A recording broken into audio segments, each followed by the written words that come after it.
Hello, hello, hello. Good morning and happy Saturday, beloved. I'm Desiree Harris Bonner of DH Bonner Virtual Solutions, LLC, in here in sunny Florida. Just wishing you guys a really blessed day and hope that all is going well with you and yours. Today, I have a very special guest co hosting with me, a gentleman. I think this is the first guy that we've had. But I love all my fellas. But this particular one, this young man is very special to my heart because of who he is and what he's done. One, he's served our country, and that number one. I'm a GI brat, so I got all props for and love for those who put their lives on the line for ours to give us the freedoms that we have, and so I'm grateful to him for that. My daddy served two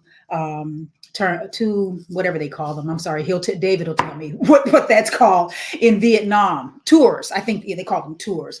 Two tours in Vietnam, and so he's still with us, and I'm glad about that. David served as well, and he'll tell us about that when we talk to him. So without further ado, let me bring up Mr. David Kendrick Jr.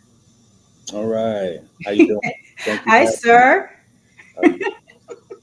Did I get that right? Was it tours or Yeah, tour. back Yeah, then maybe? tours. We call them deployments. Same thing. Yeah. Same You thing. had you had did you have, if I remember correctly from your book, you had one Yep. One. full on, yeah, from the time you started to this time things happen. But we'll talk about that a little bit later.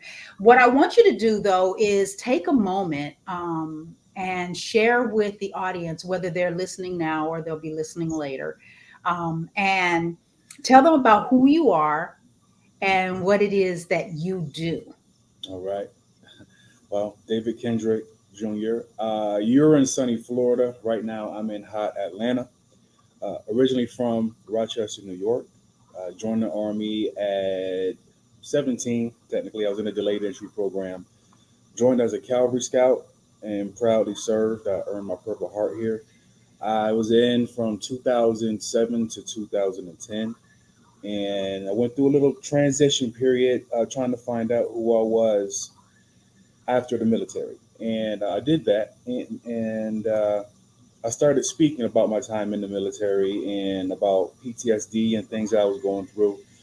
And it blossomed and it took off into my speaking career, and things are going pretty well with the career now. Now I'm a national advocate for NAMI, the National Alliance on Mental Illness, and I do great work down here with our NAMI Georgia State Office, just to advocate not only for veterans but for any demographic suffering from mental illness.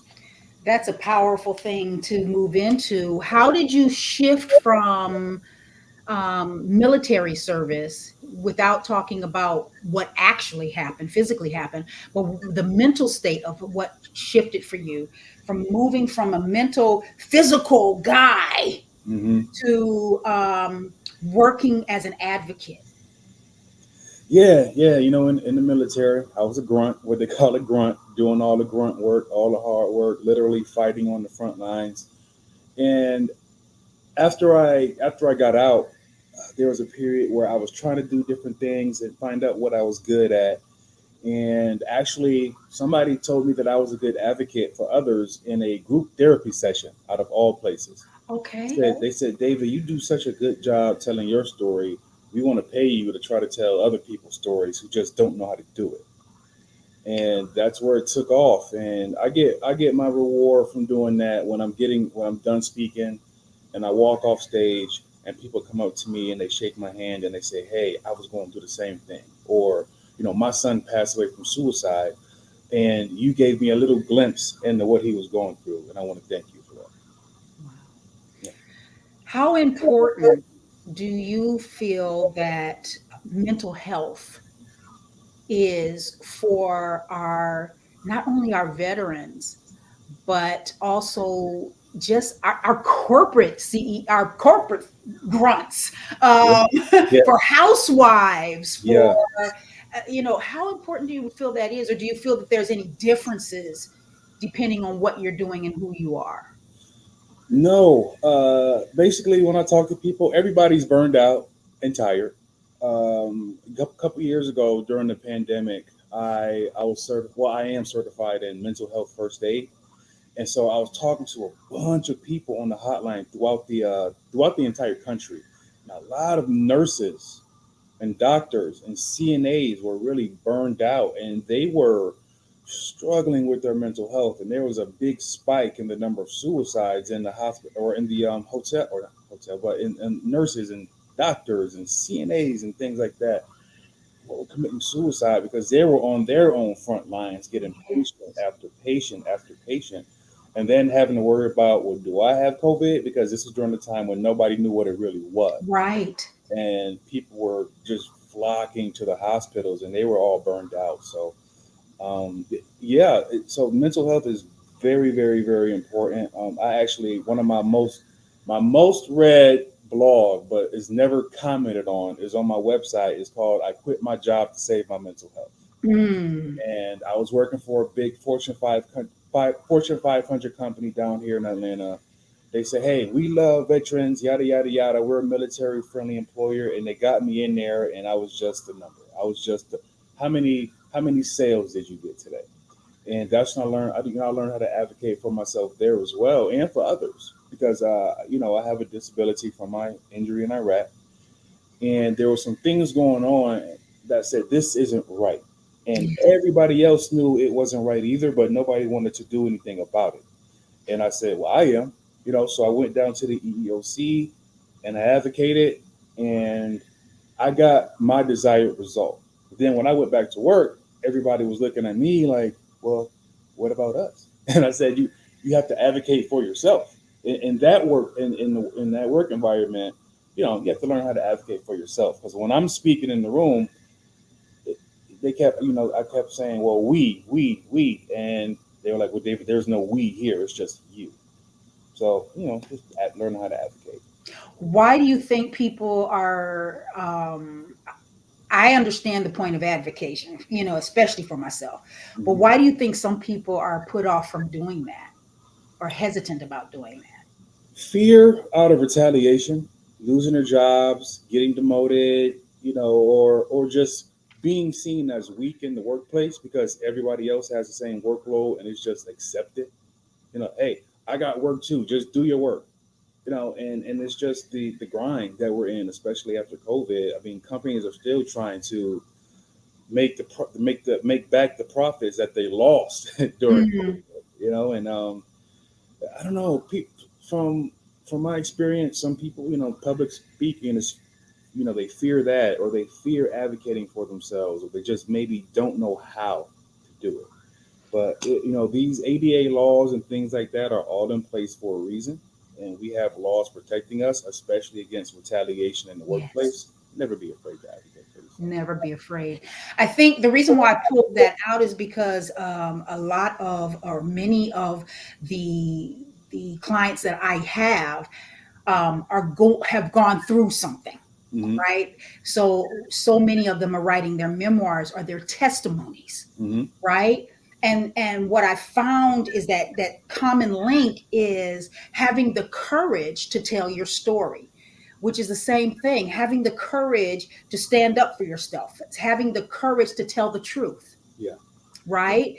And so that's what, for me, is what a testimony really is saying I stood up for myself in this situation, and I trusted God. I trusted the laws that are in place. I Hmm. trusted my support system, and now I'm on the other side of whatever that issue is. It may not always look good, it may not always be pretty, but when it's all said and done, let's say you may not win the battle, but you'll win the war at the end of the day, right? Hmm. So Hmm. one of the things that was really wonderful about you is that your story is a story of someone who came from this side Yeah.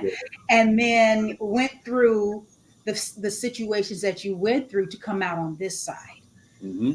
So tell us about that. Tell us about not the process of writing, but tell us a little bit about the story and how it transformed you into becoming who you are because you told it.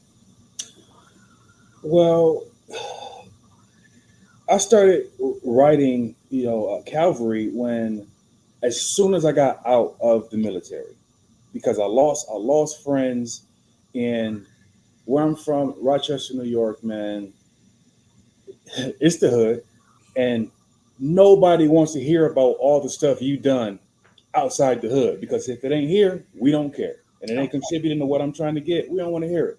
So I just started writing to first remember my friends, because I did lose a lot of friends. I deployed during the troop surge in 2007 or 2006, 2007, and we were just getting destroyed over there. So with me writing, I just started writing like little chapters, things that I could remember, and nobody that I knew ever wrote a book, and I wouldn't even consider myself an author, because Calvary is just a diary that was edited well. Yeah, yeah, yeah. So it's really, saying, hey, I'm proud of my service in the military, man, and this was the best time of my life, and I get to document that. And I got the book right here, and when I first got it, I was giving them out because I wanted everybody just to experience, how much I love my friends and how much I love the Calvary. And I was giving out so many books that I had to write this. Like, this one is for David only. You can't give it Yeah, out. you can't get this one. Yeah, but I just joined a group on Facebook with other veterans, and I'm realizing how much of the book I got right, Mm. because I was in for 4 years, and I went back to Rochester, and I had nothing, no military, no anything. And now I'm in this group with these other veterans, and I'm hearing their experiences, and we're all sharing. And I read my book, and I'm like, man, we all had the same experience, like the smells, the sights, the sounds, the heat. Like Yeah, the heat. we can all relate. And for me to write this book when I was 23, and I'm 37 now, and just in now we're all sharing memories and stuff from the war. It's nothing like it. It's nothing like My God. So, without giving away the story, because we want people to buy the book, it. Exactly. what eventually happened to you that caused you to have to leave the military? Well, June 17th, 2007, I earned this, my Purple Heart. I was This was back during the troop surge, and we were actually living out in sector with the Iraqi police. Mhm. So we had a fob. I was on a fob named Rustamaya in Iraq and Baghdad. And George Bush, President Bush, he initiated these new types of missions where, hey, the danger's out there, so we want you to be out there. And I'm a scout. I'm like, oh, let's do it. And so when I was out there, we were just on a dismounted patrol, watching for enemies or any suspicious activity around this local college, because we have received some intel that there was going to be an attack. And 20 years old, just walking down the street in that Reclamation M4, I heard crack, and I fell to the ground, blacked out, and I woke up, and my left leg was broken, and I was bleeding everywhere. The bullet, it shattered my femur, and it hit my femoral artery. And luckily, we have the best combat lifesavers training in the world, and I had dismount. Shout out my dismount, Michael Hamilton, and my TC, Kevin Bailey. My TC jumped on top of me because we were ambushed. Um, I think the movie Full Metal Jacket, there's a scene. I think it was Vin Diesel. He got shot by a sniper, and they were waiting for somebody to get him so they can come pick them off too. It was Right. kind of like that. But in my situation, when I got hit, a truck pulled up to the traffic circle that we were on, and they did what's called pray and spray. Guys had AK-47s. They shot me when I was blacked out. I got hit in my right leg, and my TC got hit in the hip and in his forearm. Mhm. And those guys just took off, so we couldn't pursue the enemy. But while I'm there bleeding out, they had to cut my pants off right there in the middle of the street. It's June in Iraq, and it's 100 degrees outside. I feel my skin burning, and they cut my pants off, and then that's when I really started to bleed. And luckily, my dismount knew where to put the tourniquet. He stopped the bleeding, but even when I was 20 years old, I was a big dude, so it took two tourniquets on my left leg to stop the bleeding, and then one tourniquet on my right leg. And the rest of my platoon came up, and they helped me out. They got me on the backboard. They loaded me into a Humvee with my First Sergeant O'Vera, and weird story, but this is when I really felt death. I had I had a big adrenaline rush because I got mad because when I was on the ground bleeding, the people were just walking by me like it was a normal day. So I let everybody know what I thought about them and the war at that time. Yes. Yeah.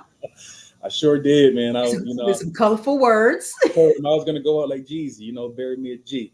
But after that adrenaline rush went away, that's when I felt death. And so my first sergeant, he ripped open my flak vest and he took his knuckles like this and started rubbing them up and down my chest. I had to focus on the pain, and he had his camelback and he was dripping water on my lips. And then once I got that morphine, I knew I was gonna be okay. They Yeah. shoot you up with morphine. I'm looking at Sergeant Bailey, and I'm like, we going home.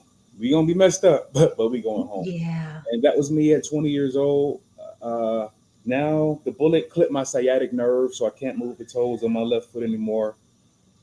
I had to go through about 18 surgeries, 3.5 years of physical therapy, but I'm here. Praise God. We thank God for it. Yeah, your grace and mercy brought me through. I'm living this Amen. moment because of you. Oh, wow. Yeah. So, one of the things though, you told it very succinctly, but when they read the book, what I love about your writing and your recall is you have a slightly humorous, witty way about saying things and what you want to say. And one of the things I love is when you went back, when you got to Germany, when they moved you into Germany. Before, in the meantime, you started talking about chocolate. Yeah, yeah. So the war was so bad. The hospital, I had an emergency blood transfusion right there in Baghdad, and then I got sent to Longstuhl, Germany, and the hospital had ran out of American blood, and so yeah, I got a transfusion with German blood, and all these nurses and stuff. They sort of laugh like, "We got a special nickname for you." I'm like, "What are you talking about?" And they say, "Yeah, we call you German chocolate now." German chocolate. Yeah, yeah, So yeah. yeah, you have the book is a great read. Um, it's very well written. So yeah, I might have got some editing on it, but Yeah. you did a great job writing it. It was Thank easy to edit, to be honest. And you have a way of being able to put that wittiness with what you're sharing.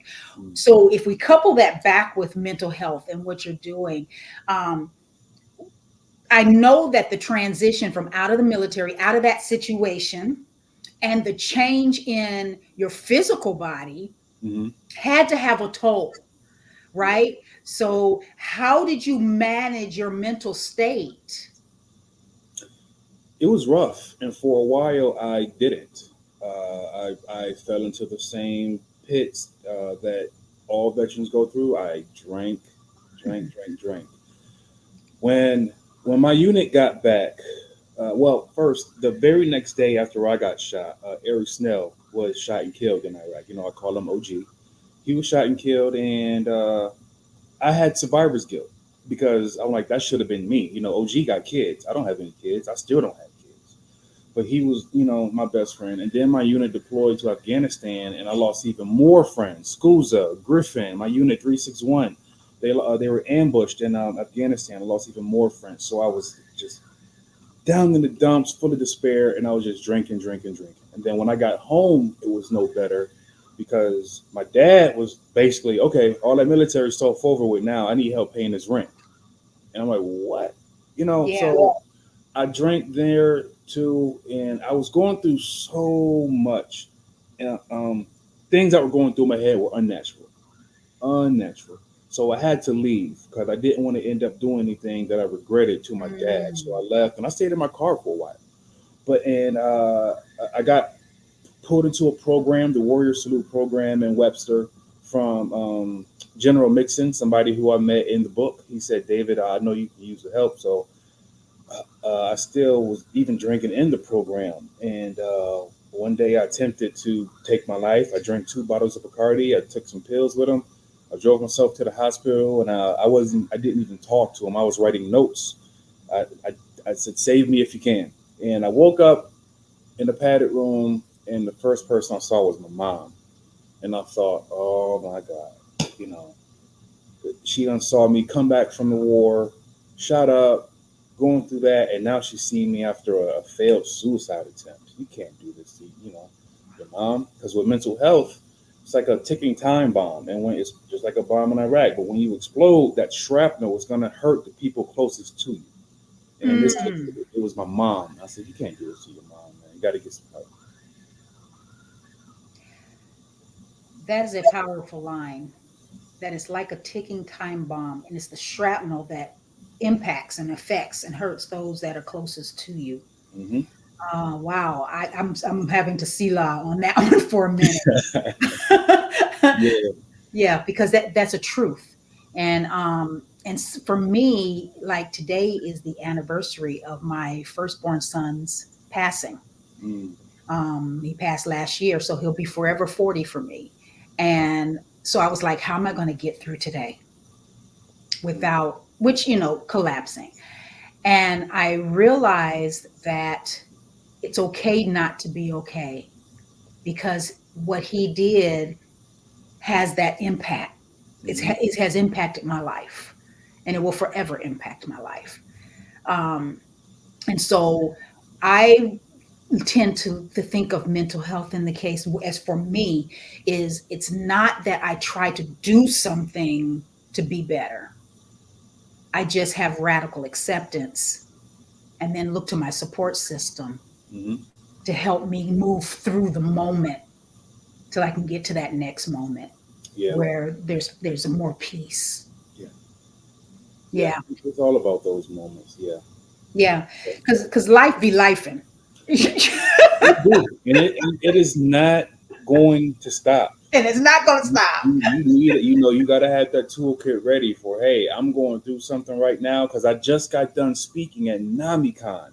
Okay. And one of my my presentation was access to mental health access in deserts, like a food desert where there's no nutritional food around. Yes. So a mental health desert is just where, like in Rochester, when you get back home and after a suicide attempt, they just let you leave with a $3,000 bill. I'm like, that's it, So it's gaining access to mental health. So you need to have a toolkit, because life, like you said, is going to be life. And on the presentation I gave, there were studies by NIH, I think it's the National Institute of Health, and a report by CNN. I was showing that people between, I think, the ages of 35 and 50 are committing suicide at a historic pace, and they're binge drinking and getting high at historic paces. Okay. And because life is life. So when you have a mental health issue, hey, what's going to make me feel better right now? I don't want to talk to nobody about no therapy session. I need a beer. I need whatever my drug of choice is to make me feel better right now. Because when it comes to therapy, it's going to take time, sessions, and that's going to cost you money. And your job may give you 6 free EAP sessions, 6 free therapy sessions. But then after that, do you have the money to afford mental health care? So that's why I'm glad that I work with NAMI, because the things that we do are free. Yeah. And it's for everybody. So we have multiple programs for veterans, for caregivers, for peers who just want to hear more about mental health issues from other people. So no matter where you are, just go to NAMI.org and you'll find your local NAMI affiliate, and they'll give you some tools for your mental health tool bag as well. So I want to back up for one quick second, because as you were speaking about your drug of choice, the beer, whatever, alcohol, what I want to bring out and make sure it's clear is that everybody doesn't have that same thing. Some people, it may be sex. Some, they become real promiscuous, right? It's a release. It's a release. Whatever it is that can numb you, you're going to need the feeling. You're going to need some type of release. And what my release was the sport of boxing. Okay. Boxing, after I got injured, I said, David, man, you're going to prove to the world that this is not going to be the end of your story. And you're going to do something. And if I'm going to do something, I'm going to do it better than somebody without a disability. So I got in Colorado Springs, man. I started boxing. I actually started boxing with the world-class athlete program, WCAP, out there. Okay. And for me, my release for the anger, the pain, losing my friends, it was knocking somebody's head off. Okay. In the ring, it was fight. It was boxing, because it's so therapeutic. You get out so much anger by hitting the bag, and it's also a good workout. You get a good runner's high, but just to punch and scream and challenge. And I was challenging myself, like to say, hey, I'm gonna be better than this person right here because they don't have nothing wrong with them. But I can't even move the toes of my foot. I can barely throw my left hook because I have so much muscle atrophy in my ankle. But I'm still gonna try my hardest to knock it out. Yes. And I did knock a few people out. I was pretty good. Okay. But yeah, it's just those releases because you know what happens in the country, man. We have these mass shootings, Hmm. and I think those are just people who are releasing everything that they're going through, I and they just agree. don't know how to talk about it. That's why we Yes. have this big conversation: is it mental health? Is it a gun issue? I think it's a little bit of both. Everybody, like you said, life is life, and my job sucks, and traffic sucks, and Hmm. everything sucks, and hey, in America, I got access to a gun. I Hmm. may not have access to a mental health therapist, but I know I can get a gun. And then I Right. think that's what Yeah. we're seeing with some of these shootings. And their frustrations and their upsets and their anger. Yeah, Um, that's the way it's expressed. because we always hear after every single shooting, we hear the backstory Yes. of what happened. The backstory. It's the big calls for help, and I've been there. Like I told you, when my mind wasn't right and I had to leave, my thought process was, I want everybody else to feel my pain. Hmm. I'm gonna make y'all feel it. Hmm. But then I thought, oh, you can't. Oh, you don't know, you can't. So I left and I just got on the street. And luckily, I had a good church family back home. We actually started a church community, Christ Community Church of Rochester, and I got saved there. And thank God I did. Good. Tell me again, because I want to put it on the screen. Do you want them to go to your website or do you want them to go to the NAMI website? Well, you can do both. If you, I gotta make sure I do the NAMI website right. It's just www.nami.org. How do you is it NA or MI? NAMI. MI. Okay. Dot Yep, org. yep, nami.org. Okay. Make sure I'm doing it right. Yep, and this is what the screen will look like when you get there. Perfect. Yep. Yeah, please go there. If you happen to be watching this at any time and you know you need a little support. Mm-hmm. Is that only for veterans or is it also Oh for no, NAMI is for non-vets? everybody. It's a National Alliance on Mental Illness. There's going to be a program for you there.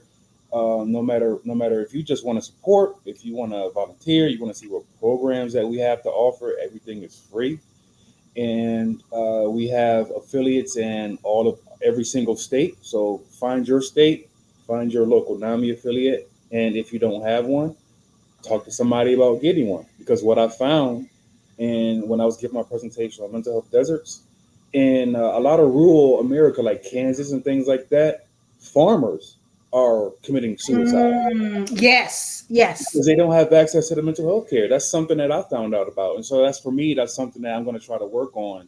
Like, hey, and it's something that we never think about. Like these people are feeding America in these rural states like Yes. Kansas, but they're committing suicide because they don't have access to mental health care.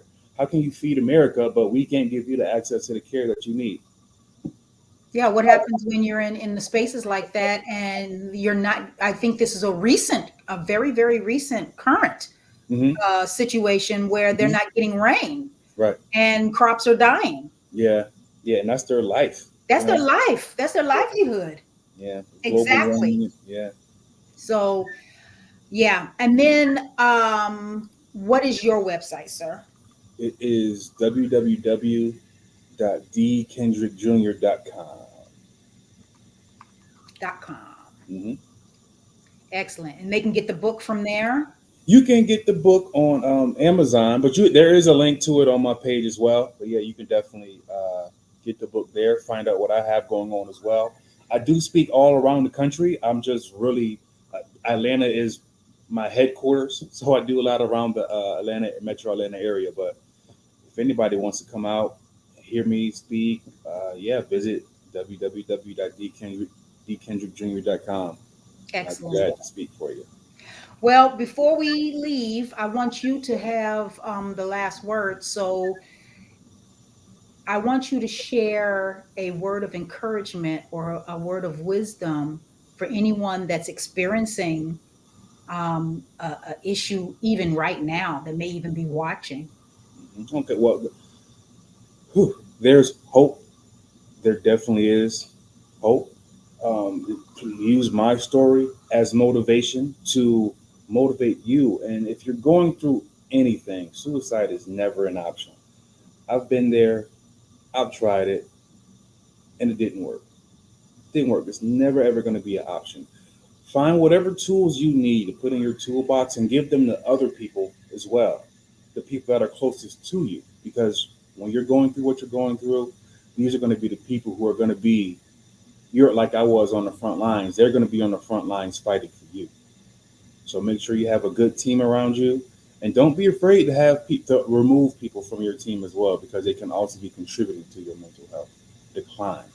So always, always, always take care of yourself. Put you first, and don't feel bad about it. Don't feel bad about it. Nope. I love it. And I Thank, love you, sir. thank you, thank you, thank you, Thank you for taking the time today to chat with me and to share your heart. I appreciate you. thank you, And I hope you have a really awesome day. thank you, thank you. You too. Take care. All right. Bye bye.